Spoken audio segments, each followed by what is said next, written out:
Hello दोस्तों, कैसे हैं आप सब। दोस्तों, मैं हूं सीए पंकज सरावगी और आज की वीडियो में हम डिस्कस करने वाले हैं solutions of MTP of December 2022 strategic cost management set 2। Institute ने जो SCM that is CMA final का जो पेपर है, हमारा पेपर नंबर 15 सेट 2 के सॉल्यूशन इश्यू किए। पहले क्वेश्चन पेपर इश्यू किया, देन सॉल्यूशन इश्यू किए। तो आज हम वो सॉल्यूशन जो हैं वो मैं आपके सामने डिस्कस करने वाला हूं। ये है mock test paper, question paper है ये दिसंबर 2022 का जो इंस्टीट्यूट ने हमें दिया। Final examination syllabus 2016 paper number 15 का सेट 2 है। इसके सॉल्यूशन भी इंस्टीट्यूट ने इश्यू कर दिए हैं, तो वो सॉल्यूशन के साथ ही मैं कोरिलेट करते हुए आपके साथ डिटेल्ड डिस्कशन करूंगा, ताकि आपको किसी भी तरीके का कोई डाउट हो किसी भी फिगर को लेकर, किसी भी कैलकुलेशन को लेकर, तो वो यहाँ पे क्लियर हो जाएगा। अगर आपने हमारे चैनल को अभी तक सब्सक्राइब नहीं किया है तो कर लीजिए, क्योंकि इस तरीके का जो रेलिवेंट कंटेंट है आपके लिए वो हम नॉर्मली लेकर आते रहते हैं। लाइक एमटीपी के सॉल्यूशंस हो गए, अभी आपके जैसे पेपर्स होंगे उनके सॉल्यूशंस इंस्टीट्यूट से पहले हम आपके सामने लेकर आएंगे। इसके अलावा रिवीजन सीरीज हमारी रहती है एग्जाम से पहले। इसके अलावा टेलीग्राम चैनल का डिस्क्रिप्शन बॉक्स में लिंक गिवन है, जिसके थ्रू हम फ्री टेस्ट सीरीज कंडक्ट करते हैं मेरे सब्जेक्ट से रिलेटेड।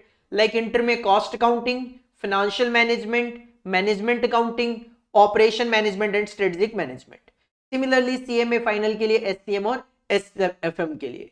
तो आप हमारे टेलीग्राम के चैनल को ज्वाइन कर सकते हो। चलिए स्टार्ट करते हैं। देखो, पेपर के पैटर्न की अगर मैं बात करूं तो पेपर का पैटर्न नॉर्मल पैटर्न है जो सेट 1 का दिया था, जिसका सॉल्यूशन मैं ऑलरेडी अपलोड कर चुका हूं। एसएफएम का भी सेट 1 का सॉल्यूशन हम ऑलरेडी अपने यूट्यूब चैनल पे अपलोड कर चुके हैं, आप उसको देख सकते हो। 3 घंटे का पेपर होगा, 100 नंबर का पेपर है। 2 पार्ट में ये क्वेश्चन पेपर है। पार्ट 1 जो है उसमें एमसीक्यू है 20 मार्क्स के, 2-2 नंबर के 10 एमसीक्यू है। और पार्ट 2 के अंदर 7 क्वेश्चन है, जिसमें से अपने को 5 अटेम्प्ट करने।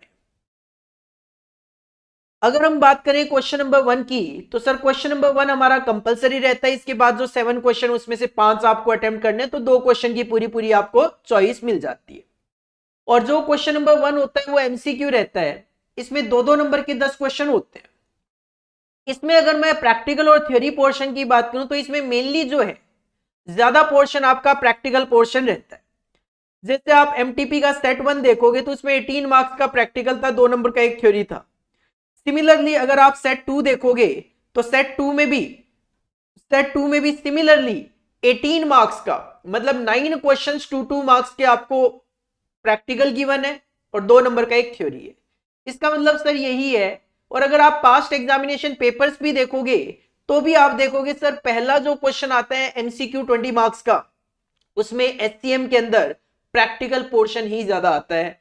अप्रॉक्स आपको 18 नंबर के आसपास, 16 से 18 नंबर का प्रैक्टिकल देखने को मिलता है। तो काफी स्कोरिंग होता है पहला क्वेश्चन, और छोटे छोटे क्वेश्चन होते हैं। क्वेश्चन नंबर 1, A Limited has fixed its price to earn a 30% return on investment of 7 lakh. 7 lakh रुपए का इनका इन्वेस्टमेंट है, जिसपे 30% का रिटर्न कमाएंगे 2,10,000। When full cost per unit is ₹100, अगर इनकी कॉस्ट पर यूनिट 100 रुपए हो, तो what would be the target selling price if it manufacture and sell 7500 units of the product. तो सर सिंपल सी बात है, 100 रुपए मेरी कॉस्ट है, टारगेट है 7 लाख का 30%, 2,10,000 रुपए कमाना टारगेट है। कितनी यूनिट से? 7500 यूनिट से। तो सर 2,10,000 डिवाइड बाई 7500, एक यूनिट से 28 रुपए कमाना है, 100 रुपए की मेरी कॉस्ट है, तो 128 आपको सेलिंग प्राइस रखना पड़ेगा। C will be your correct answer. Second point, A Limited manufactures 4 products A, B, C and D with sale value में सेल वैल्यू का मिक्स गिवन है 33 1/3%, 41 2/3%, 16 2/3% एंड 8 1/3%। एंड पीवी रेशियो जो है वो है 40%। सर ये बाय मिस्टेक 352% लिखा हुआ है, ये 32% है। 32%, 20% और 60% रेस्पेक्टिवली, ये आपके पीवी रेशियो है। कैलकुलेट ओवरऑल पीवी रेशियो, आपको ओवरऑल पीवी रेशियो निकालना है, कंबाइंड पीवी रेशियो निकालना है। अगर बजटेड सेल आपकी 1,20,000 हो तो सर इसके लिए एक स्टेटमेंट फॉर्म कर लो। 1,20,000 पे आप ये परसेंटेज अप्लाई करके इजीली सबसे पहले सेल कैलकुलेट कर सकते हो। अगर इसका आंसर मैं आपको दिखाऊं तो 4 प्रोडक्ट है A B C D, total आपकी सेल है 1,20,000, 1,20,000 का 1/3 आपका 40,000 आ जाएगा। 41 2/3 आपका 50,000 आ जाएगा। 16 2/3 आपका 20,000 आ जाएगा और 8 1/3 आपका 10,000 आ जाएगा। देन अगर क्वेश्चन आपको कह रहा है कि 40% मेरा पीवी रेशियो है, PV ratio is nothing, sales का कंट्रीब्यूशन कितना परसेंट है, तो सर जितनी सेल है उसका 40% आपका कंट्रीब्यूशन है, तो बैलेंस जो है 60% वो वेरिएबल कॉस्ट होगी। सेकंड केस में 68% आपकी वेरिएबल कॉस्ट होगी, थर्ड केस में 80% आपकी वेरिएबल कॉस्ट होगी और फोर्थ केस में आपकी 40% वेरिएबल कॉस्ट होगी। तो जो सेल है उसका 60%, 68%, देन 80% और 40% आप अप्लाई करके आप अपना वेरिएबल कॉस्ट कैलकुलेट कर सकते हो। टोटल सेल आ जाएगी, टोटल वेरिएबल कॉस्ट आएगी, तो टोटल कंट्रीब्यूशन, और सर पीवी रेशियो का फॉर्मूला होता है कंट्रीब्यूशन अपॉन में sales into 100, 35% will be your correct answer. B will be your correct answer, B will be your correct answer. Next third, PN company makes a single product which it sells at ₹10 per unit. Selling price आपको पता चल गया है 10 रुपए per unit है। Fixed cost are 60,000 per month, एक महीने की फिक्स्ड कॉस्ट 60,000 रुपए रहेगी। वेरिएबल कॉस्ट का रेशियो 60% है, तो सर वेरिएबल कॉस्ट 60% होने का मतलब पीवी रेशियो 40%। अगर हमारी एक्चुअल सोल्स नहीं है, ये सेल्स है, अगर एक्चुअल सेल हमारी 1,70,000 हो, तो क्वेश्चन जानना चाह रहे हैं what would B companies warning of safety, कुछ नहीं होता, ये मार्जिन ऑफ सेफ्टी है। बच्चा डर जाएगा कि वार्निंग किस बात की दे रहा है क्वेश्चन, ये मार्जिन ऑफ सेफ्टी है यूनिट्स में, वार्निंग ऑफ सेफ्टी कुछ नहीं होता। तो sir margin of safety units में बताना है, तो इसके लिए आप पहले ब्रेक इवन पॉइंट कैलकुलेट कर लो। फॉर्मूला होता है fixed cost divided by contribution per unit. Sir fixed cost है आपकी 60,000, कंट्रीब्यूशन की बात करें तो 10 रुपए का 40% 4 रुपए, तो 15,000 यूनिट आपका ब्रेक इवन पॉइंट है। जबकि आपकी टोटल सेल की मैं बात करूं 1,70,000 रुपए अगर सेल है 10 रुपए के हिसाब से, तो एक्चुअल सेल आप 17,000 यूनिट की कर रहे हो, तो सर 2,000 यूनिट जो है डिफरेंस, वो आपका मार्जिन ऑफ सेफ्टी रहेगा। तो करेक्ट आंसर आपका A 2,000 units. Next question, question number 4, A company makes a product and sells it to its 100% subsidiary and also to outside market at ₹24 per piece. एक कंपनी है जो अपना माल बाहर भी बेचती है और अपनी सब्सिडरी को भी बेचती है। बाहर अगर बात करें तो ये 24 रुपए में बिकता है, which gives A contribution of 40%। अगर कॉन्ट्रीब्यूशन 40% है तो वेरिएबल कॉस्ट 60% होगी। 24 का 60% 14 रुपए 40 पैसा आपकी वेरिएबल कॉस्ट होगी। साथ में कहते हैं फॉर आउटसाइड सेल, जब आप आउटसाइड सेल करते हो तो वेरिएबल कॉस्ट जो है उसके अंदर 3 रुपए पर यूनिट डिस्ट्रीब्यूशन कॉस्ट आती है, जो कि सब्सिडरी के केस में नॉर्मली नहीं आती। तो इसका मतलब सब्सिडरी के केस में 11 रुपए 40 पैसे की कॉस्ट आएगी। What would be the transfer price? Transfer price क्या हो सब्सिडरी को, अगर हमारे सामने कोई कैपेसिटी कांस्टेंट नहीं है। सर कैपेसिटी कांस्टेंट नहीं होता तो जो हमारी मार्जिनल कॉस्ट होती है, वेरिएबल कॉस्ट होती है, वही ट्रांसफर प्राइस होता है। तो 11.4 will be your correct answer, C will be your correct answer. Next question number 5, ABC Limited is in automobile manufacturing industry. Information from its last budget period is as follows. आपका actual production है 2,75,000 unit, budgeted production है 2.5 lakh units, actual fixed production overhead है 52 करोड़ 60 लाख और budgeted fixed production overhead आपका 50 lakh. Question जानना चाहता है fixed overhead volume variance. Sir volume variance का फॉर्मूला होता है अब्सॉर्ब्ड ओवरहेड माइनस में बजटेड ओवरहेड। बजटेड ओवरहेड तो गिवन है, अगर मैं यहां पे अब्सॉर्ब्ड ओवरहेड की कैलकुलेशन करूं तो अब्सॉर्ब्ड ओवरहेड का फॉर्मूला होता है एक्चुअल नंबर ऑफ यूनिट्स, जो कि आप बना रहे हो 2,75,000 units, multiply by budgeted rate.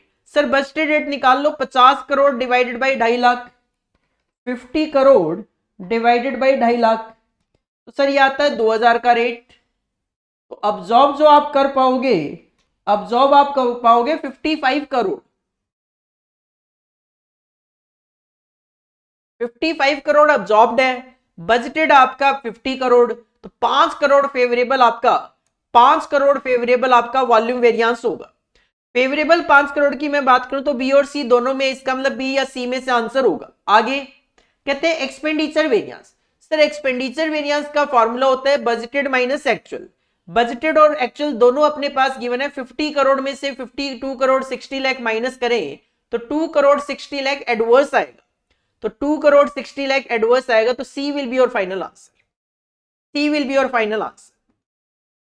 Next question number 6, calculate the total time taken to produce the 5th to 8th unit of the product under 90% learning curve। अगर पहली यूनिट को बनाने में 4000 घंटे लगे तो सर 1 के बाद 2 से 4 और 8, क्योंकि आउटपुट डबल करना होता है। अगर पहली यूनिट को 4000 घंटे लगेंगे तो इसका 90% एवरेज टाइम यहां पे आएगा 3600। देन 3600 का 90% 3240 और देन 3240 का 90% 2916। टोटल टाइम भी निकालना पड़ेगा क्योंकि 5 से 8 यूनिट में देखना है आपको। तो सर ये टोटल टाइम 4000 है, 3600 इंटू 2 ये 7200 है, 3240 इंटू 4 ये 12960 यूनिट आप बना रहे थे। 12960 यूनिट आप बना रहे थे जब 4 यूनिट बना रहे थे। 2916 इंटू 8 23,328 घंटे लग रहे हैं जब आप 8 यूनिट बना रहे हो। तो इसका जो डिफरेंस है 4 से 8 वाला वो 5th टू 8th यूनिट का होगा। तो difference will be your answer. Sir ये आ जाएगा 10368।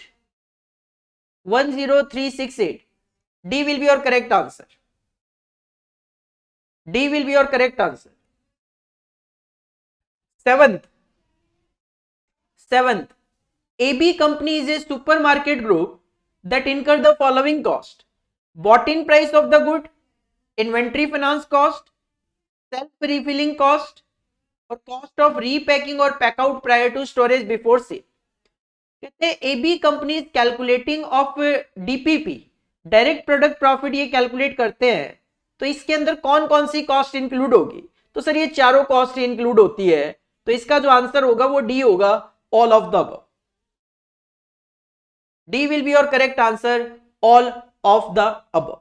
Next, question number 8. Currently, XYZ Limited has PBIT चल रहा है इनका 19.2 लाख का और टोटल एसेट है इनकी 96 लाख की। तो अगर प्रेजेंटली आप देखोगे तो प्रेजेंटली सर 20% का इनका रिटर्न ऑन इन्वेस्टमेंट है। प्रेजेंटली इनका 20% का रिटर्न ऑन इन्वेस्टमेंट है। कहते हैं it has been decided to increase asset by 24 lakh. अगर एसेट को जो कि 96 लाख है इसको 24 लाख से बढ़ाओगे तो 120 लाख हो जाएगा। Which will lead to an increase in the operating profit. Operating profit is nothing, PBIT को बोलते हैं, बिफोर डेप्रिशिएशन बाई 8.40 लाख। कहते हैं ये जो पीबीआईटी है हमारा 19.2 ये 8.4 लाख से बढ़ जाता है, लेकिन अभी डेप्रिशिएशन माइनस नहीं करा, लेकिन डेप्रिशिएशन भी माइनस होता है और डेप्रिशिएशन आपका 4.8 से बढ़ जाएगा तो वो माइनस कर दो और आपकी एसेट जो है वो 120 लाख हो जाएगी 96 प्लस 24। तो सर आपका नया रिटर्न ऑन इन्वेस्टमेंट जो है, नया जो रिटर्न ऑन इन्वेस्टमेंट है वो आपको दिखाई देगा यहां पे 19% का। क्वेश्चन जानना चाहता है, क्वेश्चन क्या जानना चाहते हैं? क्वेश्चन में कुछ लिखा नहीं है क्या जानना चाहते हैं, बट क्वेश्चन में ऑप्शन है क्या इंक्रीज होगा 1% से? नहीं सर। क्या 1% से डिक्रीज हो रहा है? Sir yes. जो 20 था वो 19 हो गया, मतलब आपका आरओआई जो है वो 1% से यहां पे डिक्रीज हो रहा है। Next question, point number 9, an organization estimate that 40,000 unit could be sold annually at ₹60 each. कहते हैं 40,000 यूनिट हम बेच सकते हैं 60 रुपए के हिसाब से। For improvement of the product 40 lakh is needed as investment. अब इंप्रूवमेंट के लिए 40 लाख रुपए की जरूरत है आपको। If the company desire to get a return of investment of 15%, तो 40 लाख का 15%, तो कंपनी 6 लाख रुपए कमाना चाहती है, तो then what would be the target cost per unit. तो सिंपल सी बात यह है कि कंपनी अगर 6 लाख रुपए कमाना चाहती है कितनी यूनिट से? सर 40,000 यूनिट से। तो इसका मतलब है कि कंपनी हर यूनिट से 15 रुपए कमाना चाहती है। तो 60 रुपए में अगर बेचेगी तो 45 रुपए कॉस्ट होगी, तो 15 रुपए कमाओगे, तो 45 per unit will be your answer, C will be your correct answer. और लास्ट जो 10th है वो है standard costing variance analysis. The information relating to the direct material cost of a company is as follows. कहते हैं standard price per unit 7.2 है, actual quantity आपने खरीदी है 1600 और standard quantity allowed for actual production 1450 है, स्टैंडर्ड क्वांटिटी गिवन है। इन्होंने मटेरियल प्राइस वेरिएंस निकाला परचेज पे जो कि 480 फेवरेबल आया, तो क्वेश्चन एक्चुअल परचेज प्राइस जानना चाहता है।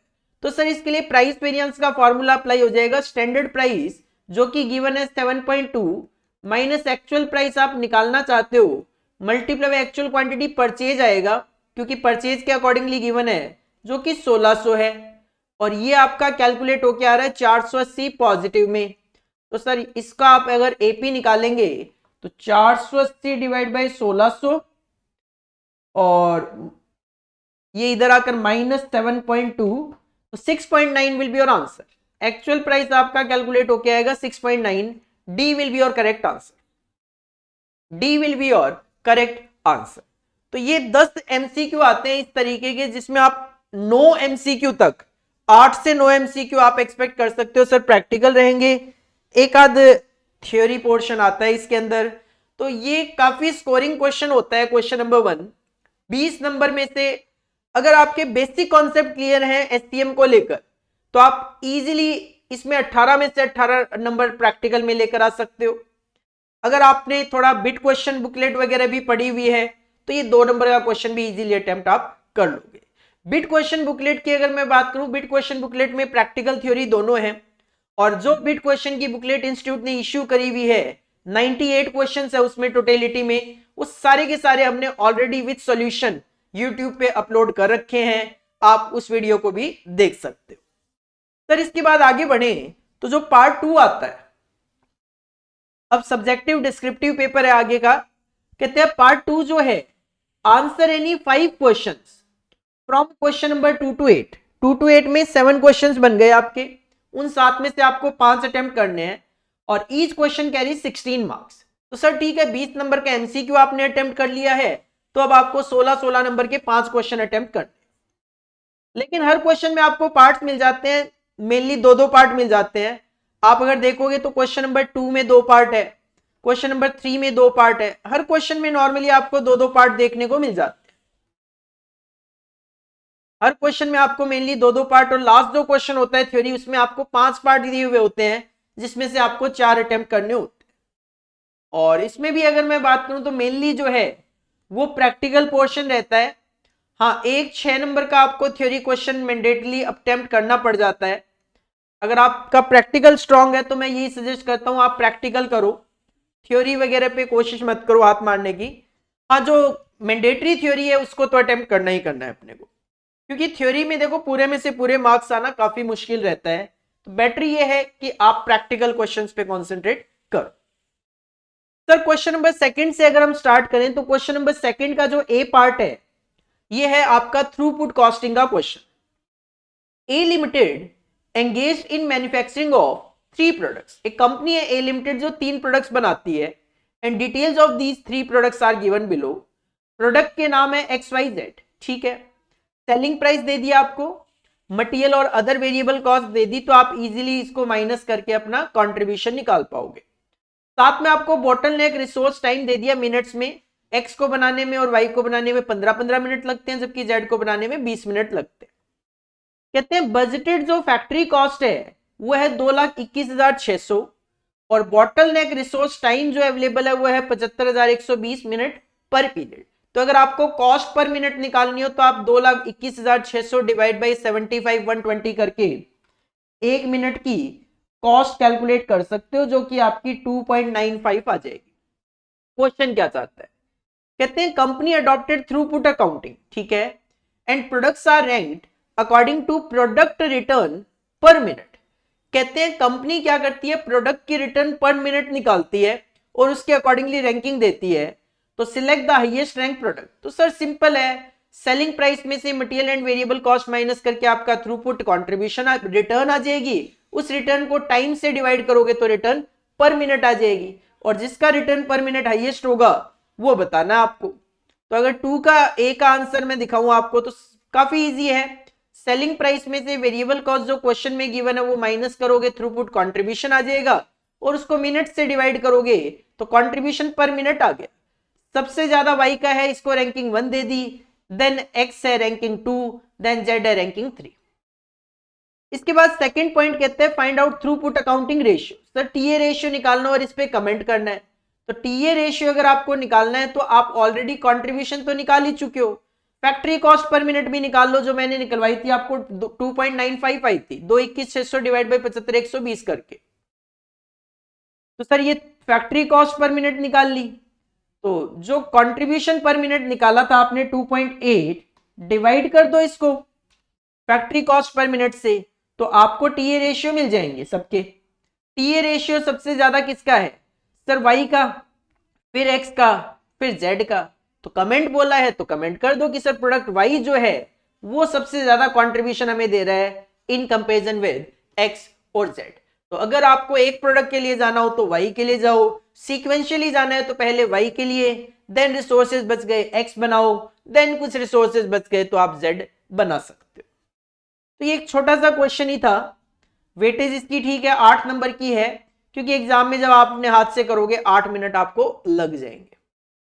इसके बाद अगर बी पार्ट की तरफ मैं मूव करूं तो सर क्वेश्चन नंबर 2 का जो बी पार्ट है that is related to transfer pricing. Transfer pricing का ये क्वेश्चन है। T Limited has two process, processing and finishing. The normal output per week is 7500 units completed at a capacity of 75%। आप 7500 unit पर week बनाते हो 75% capacity पे। इसकी मतलब आपकी कैपेसिटी टोटल तो 10,000 की है, तो 75% पे 7500 यूनिट बना रहे हो, तो 2500 यूनिट की कैपेसिटी फालतू है। V Limited had production problem in preparing and requires 2000 units per week of prepared material for their finishing process. V Limited को 2000 यूनिट पर वीक की जरूरत है। सर मिल जाएगी, कोई दिक्कत नहीं है, क्योंकि हमारे पास 2500 यूनिट की कैपेसिटी फालतू है, ये तो 2000 ही मांग रहे हैं, मिल जाएगी। The existing cost structure of one prepared unit of T limited at existing capacity, 2 रुपए पर यूनिट की कॉस्ट मटेरियल आती है जो 100% वेरिएबल है। लेबर 2 रुपए के अंदर वेरिएबल है 50%, मतलब 1 रुपए वेरिएबल है 1 रुपए फिक्स है। और ओवरहेड में अगर बात करें तो सर इसके अंदर 1 रुपए वेरिएबल और बाकी 3 रुपए फिक्स है। ये कहानी है। Construct the effect on the profit of T Limited for 6 month. 25 week में बताओ टी लिमिटेड के प्रॉफिट पे क्या इंपैक्ट आएगा of supplying units to V Limited. अगर हम वी लिमिटेड को सप्लाई करें 2000 यूनिट्स पर वीक की जो डिमांड है, मतलब 50,000 यूनिट आप सप्लाई करोगे 6 महीने में 25 वीक में। If the following are adopted as transfer price, अगर ये ट्रांसफर प्राइस हो तो सर पहला है मार्जिनल कॉस्ट। देखो मार्जिनल कॉस्ट तो मैं जब कोई प्रोडक्ट बनाता हूं तो वो इनकर होती है, तो अगर आप मार्जिनल कॉस्ट पे ही ट्रांसफर भी कर दोगे तो प्रॉफिट पे कोई इंपैक्ट नहीं आएगा। अगर इसके क्वेश्चन पे जाते हैं तो पहला जो पॉइंट है वो आपको ये कहेगा सर प्रॉफिट पे कोई इंपैक्ट नहीं आएगा, नो इफेक्ट, क्योंकि सिंपल सी बात है जो मेरी कॉस्ट आएगी उसी पे भेज दूंगा आगे माल, तो मेरे पास कुछ नहीं बचा। दूसरा पॉइंट कहता है 25% प्रॉफिट ले लेना। तो सर मेरी वेरिएबल कॉस्ट कितनी है? 2 रुपए, एक है 3 और एक 4 रुपए मेरी वेरिएबल कॉस्ट है। अगर मैं उसमें 25% ऐड करूंगा तो 4 का 25% होता है 1 रुपया। 1 रुपए का कंट्रीब्यूशन 1 यूनिट पे, तो टोटल 50,000 भेजूंगा तो 50,000 मेरा प्रॉफिट बढ़ जाएगा। तीसरा पॉइंट कहता है मार्जिनल कॉस्ट। सर ये तो खर्चा लग जाना है, तो प्रॉफिट क्या कमाओगे? 15% रिटर्न ऑन कैपिटल। और सर हमेशा ध्यान रखना ये जो रिटर्न का रेट होता है ये पर एनम होता है, जबकि हम 6 महीने की बात कर रहे हैं। अज्यूम करो कैपिटल इंप्लॉयड है 20 लाख, तो सर 20 लाख का 15% की बजाय 7.5% अप्लाई कर लो 6 महीने के लिए। तो सर 20 लाख का 7.5% 15 लाख रुपए का 1.5 लाख रुपए 1.5 लाख रुपए कमा लोगे। तो सर 1.5 लाख रुपए कमा लोगे तो आपका जो प्रॉफिट है वो 1.5 लाख रुपए से बढ़ जाएगा। इसके बाद अगर फोर्थ पॉइंट पे आप जाते हो तो existing cost. Sir existing cost की मैं बात करूं तो 2 2 4 4 8 रुपए आती है, जबकि वेरिएबल कॉस्ट तो 4 ही आती है, तो ये 4 रुपए प्रॉफिट ही होगा। 50,000 यूनिट पे 4 रुपए के हिसाब से 2 लाख रुपए प्रॉफिट आप कमा लोगे। इसके बाद जो फिफ्थ पॉइंट है वो पढ़ा मैंने, तो जो फिफ्थ पॉइंट है वो कहते हैं एग्जिस्टिंग कॉस्ट। सर समझ में आता है plus a portion of profit, profit का portion on the basis of preparing cost. Sir preparing cost तो पता है मेरे को 8 रुपए की है, divided by total cost multiply by unit profit. Sir ये टोटल कॉस्ट और यूनिट प्रॉफिट के लिए मैं अगर बात करूं, इस क्वेश्चन में डेटा मिसिंग है। इन्होंने अपनी ही कैलकुलेशन कर दी है, इन्होंने अपनी ही कैलकुलेशन कर दी है। एग्जिस्टिंग कॉस्ट तो समझ में आता है 8 रुपए है सर, प्लस अपने को करना था प्रिपेयरिंग की कॉस्ट। सर प्रिपेयरिंग की कॉस्ट ठीक है 8 रुपए है, ये भी समझ में आ गया, divided by total cost. Total cost तो बताई नहीं क्वेश्चन में कहीं पे भी, और डिवाइडेड बाई अगर मैं बात मल्टीप्लाई बाई यूनिट प्रॉफिट की बात करूं तो सर यूनिट प्रॉफिट भी क्वेश्चन में नहीं बताया। तो इस क्वेश्चन में है प्रिंटिंग मिस्टेक। आप अपने स्टडी मटेरियल में जाके देख सकते हो, स्टडी मटेरियल में ये टोटल कॉस्ट और यूनिट प्रॉफिट जो है इसका भी डेटा अवेलेबल है। तो आप मान के चलो एग्जाम में जब क्वेश्चन आएगा तो ये वाला डेटा अवेलेबल होगा, अकॉर्डिंगली आप कैलकुलेशन करके दे सकते हो। सिंपल ये कहना चाहता है एग्जिस्टिंग कॉस्ट में ऐड करना, क्या ऐड करना, ये वाला पोर्शन। ये वाला पोर्शन क्या है, प्रिपेयरिंग कॉस्ट 8 रुपए जो गिवन है, डिवाइडेड बाई जो भी क्वेश्चन में टोटल कॉस्ट हो 12 रुपए है वैसे अगर आप स्टडी मटेरियल देखोगे तो, मल्टीप्लाई बाई 4 रुपए पर यूनिट का आपका प्रॉफिट है। इसको सॉल्व करके ये 10.67 आएगा, जबकि 4 रुपए मेरी कॉस्ट आएगी तो 6.67 मेरा प्रॉफिट मार्जिन रहेगा एक यूनिट पे। तो 50,000 यूनिट पे मेरा 3,33,500 रुपए का प्रॉफिट होगा। और लास्ट पॉइंट सिंपल है, एग्रीड मार्केट प्राइस पे एग्री हो गई 8.5 पे, तो सर 4 रुपए कॉस्ट आएगी, 4.5 रुपए पर यूनिट कमाऊंगा तो सर 2.25 लाख रुपए का प्रॉफिट होगा। क्वेश्चन सिंपल है, सीएमए इंटर लेवल पे भी आप ये क्वेश्चन करते हो, ग्रुप 2 के अंदर, और फाइनल के अंदर एससीएम में भी आपको ये क्वेश्चन देखने को मिलता है।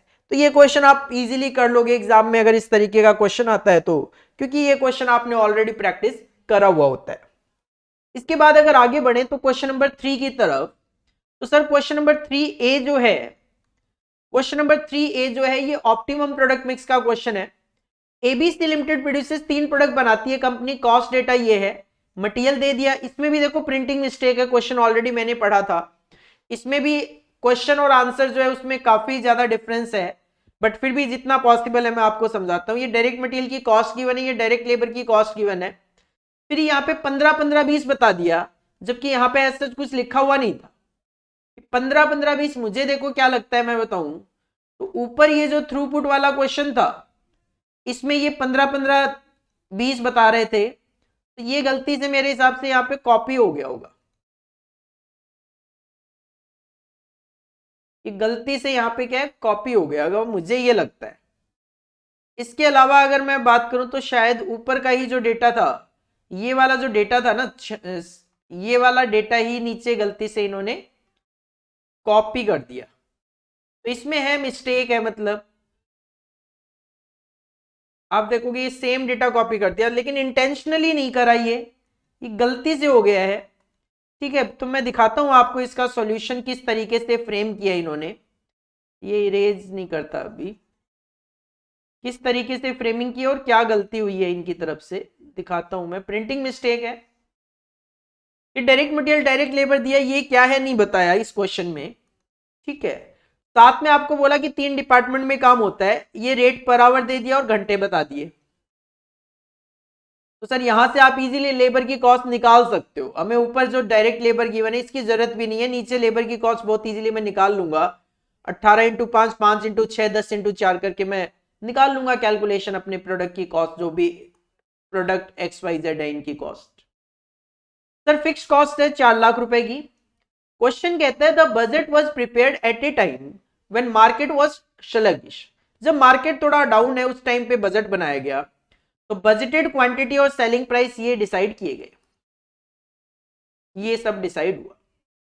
लेकिन लेटर द मार्केट इंप्रूव, बाद में मार्केट क्या थोड़ा इंप्रूव होता हुआ दिखाई दे रहा है, and the sale quantities could be increase by 20% for product X and 25% each for product Y and Z. कहते हैं ये जो क्वांटिटी है ये ज्यादा बिक सकती है, जो 9,750 आपको दिखाई दे रहा है एक्स का, वो बिक सकती है 11,700 तक, और बाकी जो 7800 गिवन है वो 25% से बढ़कर 9750 तक बिक सकता है, इतना बिक सकता है। The sales manager confirm that the increase quantity could be achieved at the prices originally budgeted. Price इसी प्राइस पे बिक जाएगा माल। The production manager has stated, लेकिन प्रोडक्शन मैनेजर का कहना है that the output can not be increased beyond the budgeted level due to the limitation of direct labour hours in department 2। लेकिन प्रोडक्शन डिपार्टमेंट कहता है डिपार्टमेंट 2 जो है इसमें मेरे पास लिमिटेशन है लेबर आवर्स की, जिसकी वजह से मैं प्रोडक्शन नहीं बढ़ा सकता। सर कितने घंटे अवेलेबल है डिपार्टमेंट 2 में, तो आप चेक कर सकते हो 9750 इंटू 5 48,750 एक अवेलेबिलिटी है अपने पास, 7800 इंटू 10.5 81,900 एक अवेलेबिलिटी है। तो टोटल अगर आप देखोगे तो इनके पास घंटों की जो अवेलेबिलिटी है वो है सर 130650 130650 इतने घंटों की हमारे पास अवेलेबिलिटी है। 130650 इतने घंटों की हमारी अवेलेबिलिटी है हमारे पास, इसको नहीं बढ़ा सकते कहते हैं। क्वेश्चन क्या चाहता है, प्रपोज्ड ये प्रपोक्स कुछ नहीं होता, ऑप्टिमम प्रोडक्ट मिक्स बताओ क्या होगा। तो सर इसका सॉल्यूशन मैं आपको दिखाता हूं, देखना आप, इसका सॉल्यूशन मैं दिखाता हूं आपको।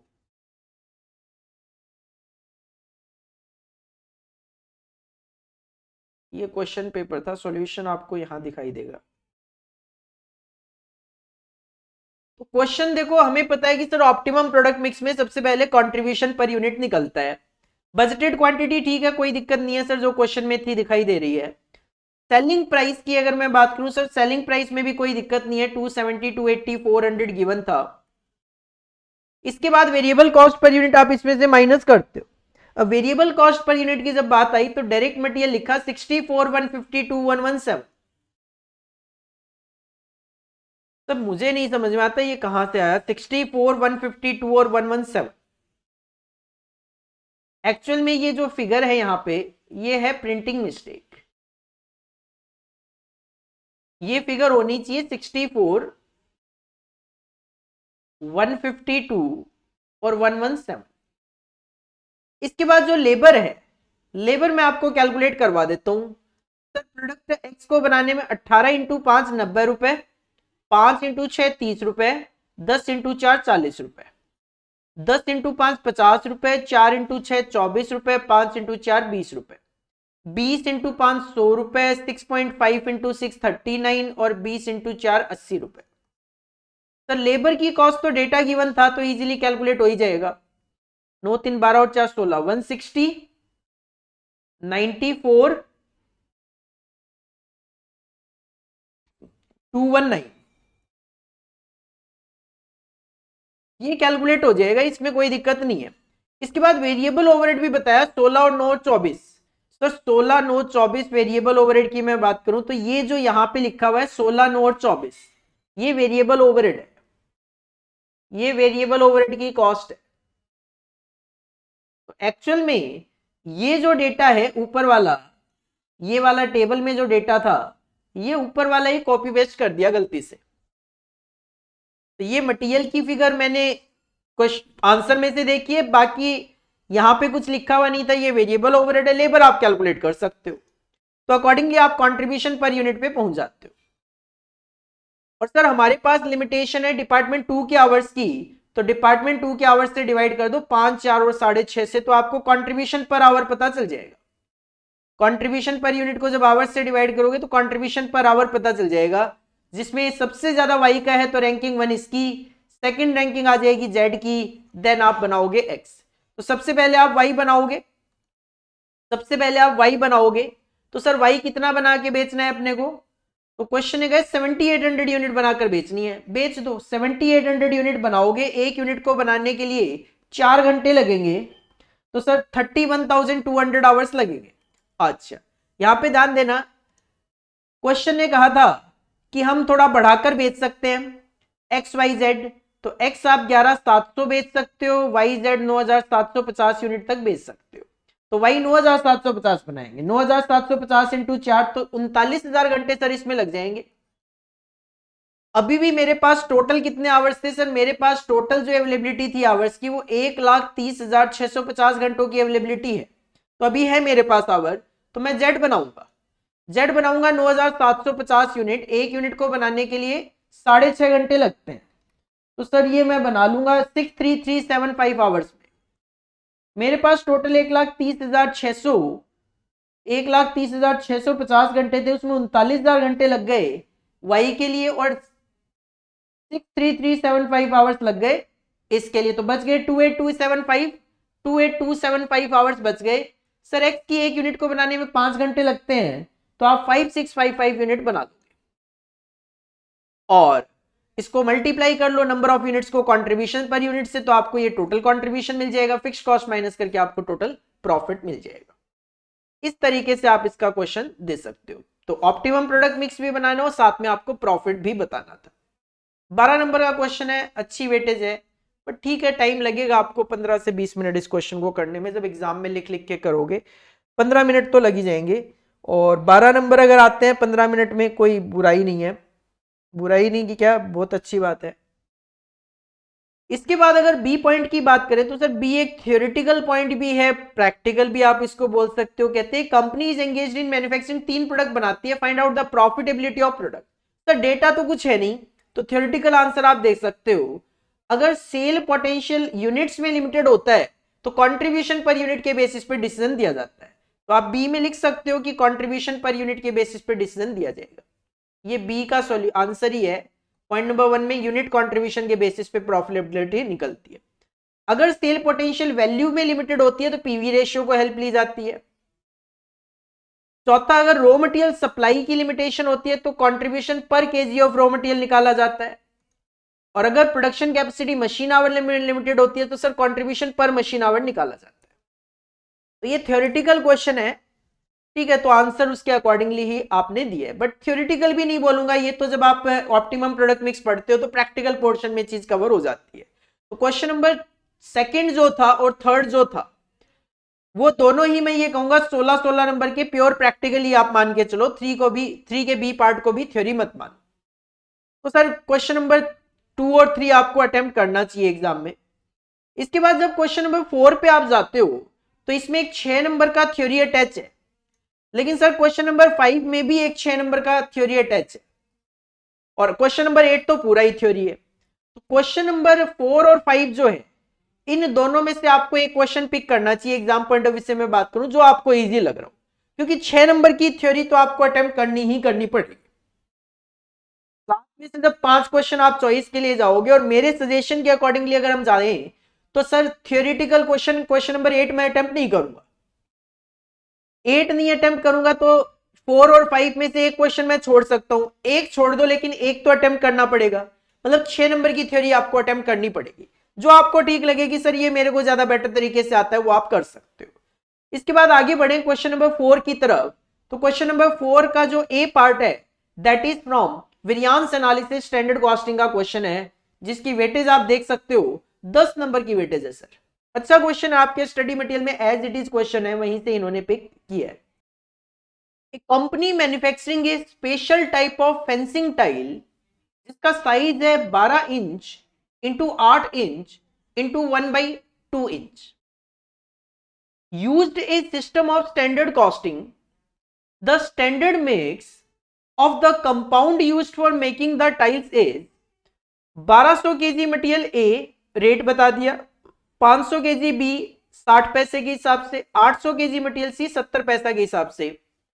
The compound should produce 12,000 square feet of tiles of half thickness. Sir half thickness की 12,000 स्क्वायर फीट का एरिया आपको कवर करना है ड्यूरिंग ए पीरियड। एक्चुअल में क्या हुआ, 1 लाख टाइल्स आपने यूज करी है और मटेरियल का जो यूसेज किया है वो किया है 7,000 KG at the rate of 32 पैसा, 3,000 KG at the rate of 65 पैसा, 5,000 KG at the rate of 75 पैसा। Present the cost figure for the period showing. अपने को मटेरियल प्राइस, मिक्सचर और सब यूसेज वेरिएंस, 3 वेरिएंस ही कैलकुलेट करके देने। तो सर इसके लिए अगर मैं बात करूं तो इसका अगर आप सॉल्यूशन देखोगे तो टाइल का जो एरिया है वो 12 इंच इंटू 8 इंच है। 12 इंच इंटू 8 इंच को अगर आप बोलते हो तो 2/3 स्क्वायर फीट होता है। 2/3 स्क्वायर फीट की टाइल्स बनती है। और 12,000 स्क्वायर फीट अगर एरिया है तो 12,000 स्क्वायर फीट में अगर आप 2/3 की टाइल लगाओगे तो वो 18,000 टाइल्स बनेगी। 12 इंटू 8 का मतलब है 2/3 की टाइल्स। एक्चुअल में होता क्या है, L into B into H होता है। सिंपल सी मैं बात करूं तो ये जो टाइल का साइज है ये होता है L into B into H, length breadth और हाइट। अब सर हाइट तो सेम है ही, कोई दिक्कत वाली बात है नहीं, तो ये हाइट तो हाइट से कैंसिल हो जाती है। अब जब आप 12,000 स्क्वायर फीट के एरिया की बात करते हो तो सर ये 12,000 स्क्वायर फीट होता है। 12,000 स्क्वायर फीट होता है। स्क्वायर फीट होता है सर एक फीट में 12 इंटू 12, एक फीट में 12 इंच होते हैं। तो ये क्या कर रहा हूं मैं, ये जो एरिया गिवन है स्क्वायर फीट उसको इंच में कन्वर्ट कर सकते हो आप। तो सर 12,000 स्क्वायर फीट है, फीट में कन्वर्ट करने के लिए 12 इंच से मल्टीप्लाई करोगे, स्क्वायर फीट तो दोबारा 12 से करोगे। और मेरी टाइल का साइज है 12 इंच और 8 इंच, तो 12/8 की टाइल्स लगाओगे तो सर ये 18,000 टाइल्स का डेटा है। ये जो डेटा है ये 18,000 टाइल्स का डेटा है, जबकि आप एक्चुअल में 1 लाख टाइल्स यहां पे बना रहे हो। तो ये जो डेटा है ये 18,000 टाइल्स का डेटा गिवन है अपने पास क्वेश्चन में। तो जब आप स्टैंडर्ड के लिए जाओगे तो आप कहोगे सर 12,000 केजी अगर रॉ मटेरियल लगना है 18,000 टाइल्स के लिए, तो 1 लाख के लिए कितना, तो ये कैलकुलेट करोगे तो 6666.67 आ जाएगा। Similarly 500 divided by 18,000 into 1 lakh करोगे तो सेकंड आ जाएगा 2,777.77, और तीसरा आ जाएगा 800 डिवाइड बाई 18,000 इंटू 1 लाख, तो सर ये आ जाएगा 4444.44। रेट आपके पास गिवन है, कॉपी पेस्ट करके मल्टीप्लाई कर लोगे।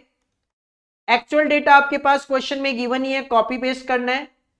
Actual quantity, actual price, sir just multiplication करके लिखना है आपको। तो ये स्टैंडर्ड हो गया आपके पास, ये एक्चुअल हो गया। आपको यहां पे क्वेश्चन के अंदर मिक्स और सब यूसेज भी निकालने हैं, जिसके लिए अपने को रिवाइज स्टैंडर्ड क्वांटिटी की जरूरत होती है। तो सर नीचे रिवाइज स्टैंडर्ड क्वांटिटी कैलकुलेट किया है या नहीं किया, नीचे ये वाली जो क्वांटिटी है ये तो इसी की कैलकुलेशन दिखाई है। नीचे अगर मैं टेबल बनाता हूं SQSP, तो सर इसका टोटल 6778 है ही। AQAP तो इसका टोटल भी 7940 है। इसके बाद हम RSQ कैलकुलेट कर सकते हैं। RSQ में आप क्या करते हो, ये जो टोटल क्वांटिटी होती है इसको स्टैंडर्ड रेशियो में डालते हो। तो सर 15,000 को अगर स्टैंडर्ड रेशियो में डालोगे तो स्टैंडर्ड रेशियो क्वेश्चन में यहां से देख लो, ये जो रेशियो है ये है 12:5:8 का। तो सिंपल आपको क्या करना है, ये जो 15,000 की क्वांटिटी है इसको 12:5:8 के रेशियो में बांटना है। 12:5 17 और 8 25। तो सर 15,000 डिवाइडेड बाई 25 इंटू 12, ये 7200 आ जाएगा। 5 के लिए कैलकुलेट करोगे 3,000 आ जाएगा, और 8 के लिए कैलकुलेट करोगे ये 4800। प्राइस स्टैंडर्ड प्राइस से मल्टीप्लाई कर लो, ये RSQSP आ जाता है। और देन हमें AQSP की जरूरत होती है, तो एक्चुअल क्वांटिटी उठा लो, स्टैंडर्ड प्राइस से मल्टीप्लाई करके ये फिगर आ गई। बस अब फॉर्मूला यूज कर लो। सर क्या क्या निकाल के देना आपको, यहां पे सब कुछ निकाल के दिया है, जबकि यहां पे केवल 3 ही रिक्वायरमेंट थी क्वेश्चन के अंदर, मटेरियल, प्राइस, मिक्सर और सब यूसेज। कोई दिक्कत नहीं है सर, सब कुछ निकाल देते हैं। Sub usage variance, sir sub usage variance का फॉर्मूला होता है standard quantity minus revise standard quantity multiply by standard price. तो सर 6778 माइनस 7320 करोगे आपको 542 एडवर्स मिल जाएगा। Mixed variance, sir mix variance का फॉर्मूला होता है revise standard quantity multiply by actual quantity minus actual quantity multiply by standard price. 7320 minus 7400, sir 80 adverse आ जाएगा। Usage variance, sir usage variance का फॉर्मूला होता है standard quantity minus actual quantity multiply by standard price. तो 6778 minus 7400 करोगे आपको 622 adverse मिल जाएगा। Price variance, sir standard price minus में actual price multiply by actual quantity, तो 7400 माइनस 7940 करोगे 540 एडवर्स। और कॉस्ट वेरिएंस होता है sir SQSP minus AQAP, 6778 minus 7940, 1162 will be your answer. इसके बाद एक डिस्टिंग्विश पूछा है स्टैंडर्ड कॉस्टिंग और बजटरी कंट्रोल में, जिसका आंसर यहां पे गिवन है थ्योरेटिकली, आप एक बार रीड कर लेना।